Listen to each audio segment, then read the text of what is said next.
Hezbollah ने Hassan Nasrallah के उत्तराधिकारी के रूप में नईम कासिम की नियुक्ति का ऐलान कर दिया है। लेकिन इस ऐलान का, ये जो हिजबुल्लाह के संगठन का नया नेता चुना गया है, उसके कुछ घंटे के भीतर ही इजराइल की तरफ से चेतावनी जो है वो जारी कर दी गई है। एक तरह से खुली धमकी दी गई है। हिजबुल्लाह प्रमुख बनते ही नईम कासिम को इजराइल ने ये धमकी दी है। दरअसल रक्षा मंत्री ने सोशल मीडिया पोस्ट किया, नईम कासिम को धमकी दी है। उन्होंने नसरल्लाह के मारे जाने के बाद दरअसल कासिम को प्रमुख बनाया गया। इसी को लेकर इजराइल ने अब धमकी दी है। हिजबुल्लाह प्रमुख बनते ही नईम कासिम को इजराइल ने धमकी दी। रक्षा मंत्री ने सोशल मीडिया पोस्ट कर ये धमकी दी है। तो इजराइल के रक्षा मंत्री योव गैलेंट ने कल नईम कासिम को चेतावनी देते हुए एक्स पर पोस्ट लिखा। कासिम की एक तस्वीर भी शेयर करते हुए लिखा है कि अस्थायी नियुक्ति लंबे समय तक नहीं। आपको बता दें, नसरल्लाह के उत्तराधिकारी के रूप में कासिम हिजबुल्लाह की पहली पसंद नहीं थे। उनके पहले हाशिम साफुद्दीन को समूह की कमान देने का फैसला हुआ था, लेकिन उनकी औपचारिक नियुक्ति से पहले ही इजराइल ने उन्हें मार गिराया था। हाशिम की मौत के बाद अब नईम कासिम को कमान सौंपी गई है। तो ये तस्वीरें भी हम आपको दिखा रहे हैं। अब कासिम को कमान यहाँ पर सौंपी गई है, लेकिन इसके साथ ही इजराइल ने यहाँ पर साफ तौर पर धमकी दे दी है कि ज़्यादा वक्त तक ये नहीं रह पाएंगे, ये लंबी नियुक्ति जो है ये नहीं रह पाएगी। तो नसरल्लाह के उत्तराधिकारी के रूप में ये पहली पसंद नहीं थे, लेकिन जिन्हें बनाया गया था उनको भी इजराइल ने पहले ही मार गिराया। और ये वो पोस्ट हम दिखा रहे हैं इजराइल के रक्षा मंत्री की, जिन्होंने नईम कासिम की तस्वीर डालते हुए यहाँ पर ये पोस्ट लिखी है।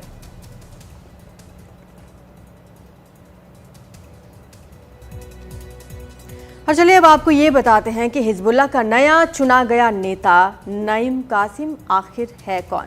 तो 1953 में बेरूत के अलबस्ता में जन्म हुआ था। रसायन विज्ञान में मास्टर डिग्री इसके पास है। 6 साल तक हाई स्कूल में टीचर की भूमिका में भी रहा। तो टीचर बनने के बाद अब यहाँ तक का सफ़र अदिति काफ़ी दिलचस्प है। बिल्कुल, और हिजबुल्लाह के गठन में अहम भूमिका निभाई है। सालों से हिजबुल्लाह में अहम रोल ये निभाते आ रहे हैं। पिछले 34 सालों से संगठन का नंबर 2 इस शख्स को कहा जाता है। और हिजबुल्लाह की जो शूरा परिषद है उसका भी ये सदस्य है। कई किताबें भी कासिम जो है वो लिख चुका है। Hezbollah the story from within एक इनकी प्रमुख किताब है जो काफ़ी मशहूर भी हुई है।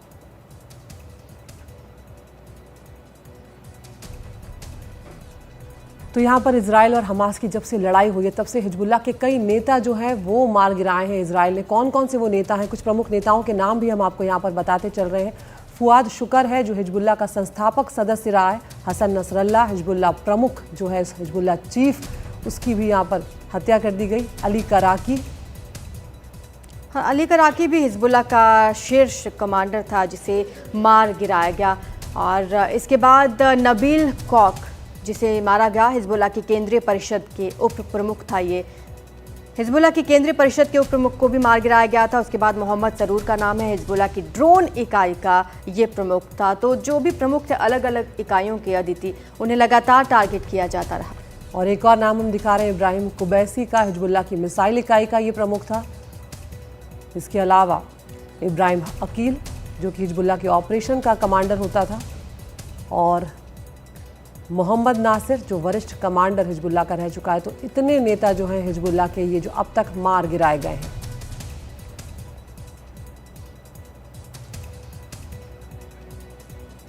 तो अब किस तरह से ये पूरा मामला आगे बढ़ता हुआ दिखाई दे रहा है, इसके लिए बातचीत करने के लिए हमारे साथ जुड़ रहे हैं हमारे foreign affairs editor Umashankar Singh. Uma, अब ये हमने ट्वीट भी दिखाया इजराइल के जो डिफेंस मिनिस्टर हैं उनका, किस तरह से उन्होंने लिखा है कि टेम्परेरी अपॉइंटमेंट है, नॉट फॉर लॉन्ग भी वो अपने उस ट्वीट में लिख रहे हैं। किस तरह से आप देख रहे हैं, क्योंकि खबरें कई तरह की इन्हें लेकर आ रहे हैं कि ये ईरान भी भाग गए। जी देखिए, जो डिफेंस मिनिस्टर है इजराइल के, उन्होंने हिब्रू और इंग्लिश दोनों भाषा में 2 ट्वीट किए हैं और उसमें उन्होंने ये धमकी दी है। जाहिर सी बात है कि जो इजराइल का जो आत्मविश्वास है वो बहुत ऊंचा पहुंचा हुआ है, और इसलिए क्योंकि हिजबुल्लाह के पूरे सिस्टम में उसने जिस तरीके से अपनी पैठ बनाई हुई है, जिसका कि एक असर जो है वो जब पेजर ब्लास्ट हुआ उस समय देखने को मिला कि किस तरीके से एक साथ हजारों जो निशाने हैं उसको ठिकाने जो हैं या लोग जो हैं उनको निशाना बनाया गया।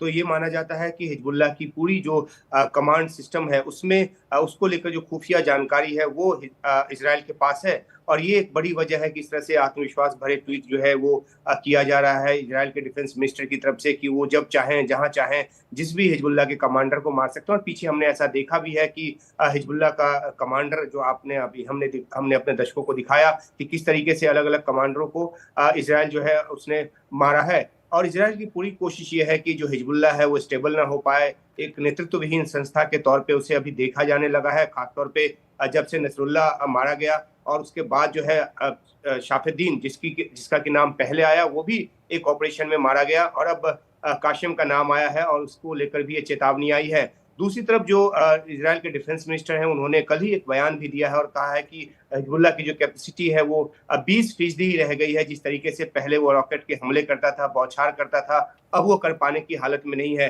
तो हिजबुल्लाह को एक संगठन के तौर पे पूरी तरह से छिन्न भिन्न करना जो है वो इजराइल का मकसद रहा है, काफी हद तक उसमें कामयाब रहा है। और अब जब नए जो चीफ की नियुक्ति की बात तो औपचारिक तौर पर सामने आई है हिजबुल्लाह की तरफ से, तो इजराइल की तरफ से धमकी जो है वो दी गई है।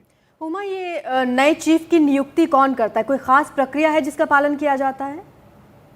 जी देखिए, जो हिजबुल्लाह का जो टॉप लीडरशिप है, जो भी बचे खुचे रह गए हैं, वो सब मिलकर एक ये फैसला करते हैं कि अगला कमान किसको दिया जाए। पीछे जब शाफिद्दीन की बात हुई थी तो उसमें लंबा वक्त लगा था, विचार विमर्श देर तक चलता रहा था। हालांकि उस बीच शाफिद्दीन की जो मौत है वो भी एक अटैक में हो गई। तो अब जो ये औपचारिक तौर पे नाम सामने आया है, तो काशिम के बारे में एक महत्वपूर्ण जानकारी ये भी है कि 2006 जब लेबनान युद्ध के बाद से जो नसरुल्लाह अधिकतर भूमिगत रहता था, तो उस वक्त जो है तमाम जो बातें हैं लेकर हिजबुल्लाह की वो यही सामने आता रहा है और जो टीवी पे अपीयरेंस है वो कासिम का ही होता रहा है। हालांकि अब नियुक्ति के बाद या नियुक्ति से कुछ दिन पहले से वो भी भूमिगत ठिकानों से अपने जो संदेश है वो दे रहा है। तो अब देखना यह है कि क्या जो चेतावनी इजराइल की तरफ से दी गई है उसे वो कब तक पूरा करता है, क्या पूर्व खुफिया सूचना जो है उसके जरिए उसे ट्रैक किया जा रहा है। और ये भी समझा जा सकता है कि इजराइल जिस तरीके से सटीक अटैक कर रहा है न सिर्फ हिजबुल्लाह पर बल्कि हमास के जो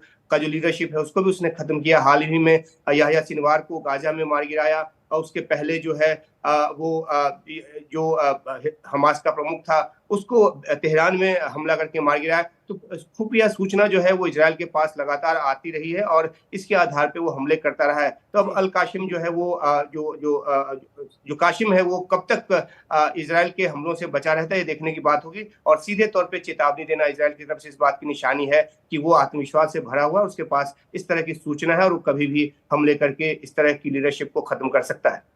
बिल्कुल उमा, यहाँ पर इजराइल को अमेरिका लगातार मदद कर रहा है, ये हम सब जानते हैं, लेकिन हिजबुल्लाह की स्थिति जो है इस वक्त एक के बाद एक नसरुल्लाह जो हिजबुल्लाह प्रमुख है वो मारा गया, कई कमांडर कई नेता जो है वो मारे गए।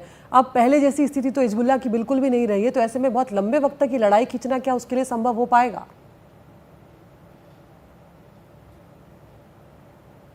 है वो गैलेंट, उन्होंने ही कल ये बयान दिया है जब वो नॉर्दर्न कमान में वहां पे मुआयना कर रहे थे, वहां पे अपने सैनिकों को संबोधित कर रहे थे। तो उन्होंने कहा है कि जो हिजबुल्लाह की ताकत है वो 20% ही रह गई है। उसके रॉकेट के ज्यादातर जखीरे को इजराइल जो है वो लगातार ताबड़तोड़ हमलों में जो है वो नष्ट कर चुका है। अब सवाल है कि हिजबुल्लाह को ताकत कहाँ से आती है? तो हिजबुल्लाह को ताकत ईरान से आती है।